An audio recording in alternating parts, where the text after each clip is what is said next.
and then I'm going to press record at the exact same time so you can see. Watch this. All right. This one is already recording. This one is on its way. So you got like a 2-second delay on that. And then if I press stop, you're going to see that one processed much faster. And then this one shows up a little later. This one's for you crazy people. Here we go. 1, 2, 3, and we're off to the races. Let's see what happens. And the X4 wins by a little bit. And the X3, not far behind, but definitely something you would notice, especially if you're turning this on and off a lot. If we swipe down, we're going to see the different settings. One thing that I just found out about while making this video is this sucker can rotate. I didn't even realize it. This little lock thing I thought was for like the screen or something. It is. It just means you can do this. Who knew? If you knew that, you're amazing. If you didn't know that, would you please like the video just because like that was cool to discover? All right, you've got the screen lock right there. I'm not going to touch it, but that would lock our screen. And then we've got the, this is the little indicator light you can turn on and off there. And then you've got the brightness right here, which is pretty simple for this one. You also have auto brightness option on that one, which is nice. The brightness on this one is right here. Okay. And then we've got, this is the quick capture. All right. And in order to turn quick capture in on, or sorry, on this one, let's get that out of there. It's just right there. All right. So a little bit of a different place. Pre-recording works 15 seconds, 30 seconds. All right, that's pretty straightforward. And then pre-recording on this one, it just gives you the little warning. It has to be, no, you can't really read that, can you? It has to be in 5.7K, 30 frames per second, and active HDR. Only video and active HDR is available.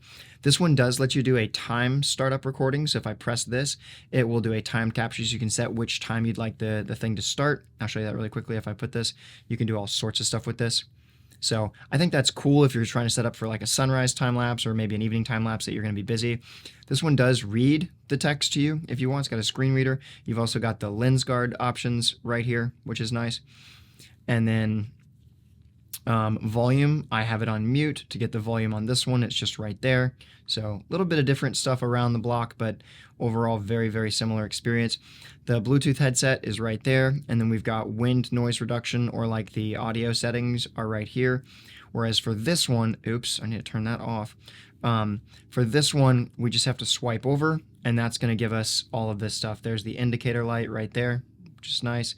You've got the audio stuff set up right there.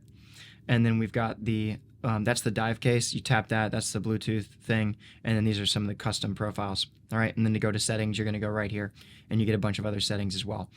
So that's kind of what's going on between these two. The only other thing I would say is that like voice activation, voice control is, you have to go into here for the X3 on this one, whereas it's right there.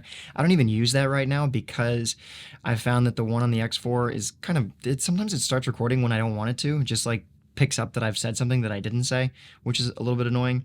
And then I don't even use the gestures. I know people talked about that a lot, and like it does work sometimes, but then it sometimes doesn't, and like reliability matters. So those are just some of the basic settings I thought I would show you similarity-wise. If we go into the actual recording stuff, we'll go ahead and drop this to 30 frames per second, and then I'm going to press record at the exact same time so you can see. Watch this. All right. This one is already recording. This one is on its way. So you got like a 2-second delay on that, and then if I press stop, you're going to see that one processed much faster, and then this one shows up a little later. So when you're doing like recordings with these and you're out like running around, whatever, and you finished a clip and you want to go to the next clip, this one is going to slow you down. The X3 is definitely going to slow you down noticeably, especially if it's like a longer clip. You'll notice we're basically 2 seconds behind on that startup. It's going to be even worse than that. Watch what happens if I do this really quick. We'll go ahead and hit this one, and then as soon as I can press record again, I'm going to go ahead and go. All right, so I've started a new clip. That one just cleared. So we're going to start this clip, and we end up almost 5 seconds behind. Okay, and that was a pretty short clip. So I would say the speed and like the interface usability with the X4 is much better than the X3, just for like all regular use case. I think you're going to really enjoy that experience over this one in the regular daily use. So just something I thought I'd share with you guys, just a little helpful thing for those of you that are trying to compare these two. This one definitely takes a little longer to process. So I hope this helped you. If it did, like and follow for more. Let's keep having fun, and I'll see you in the next one.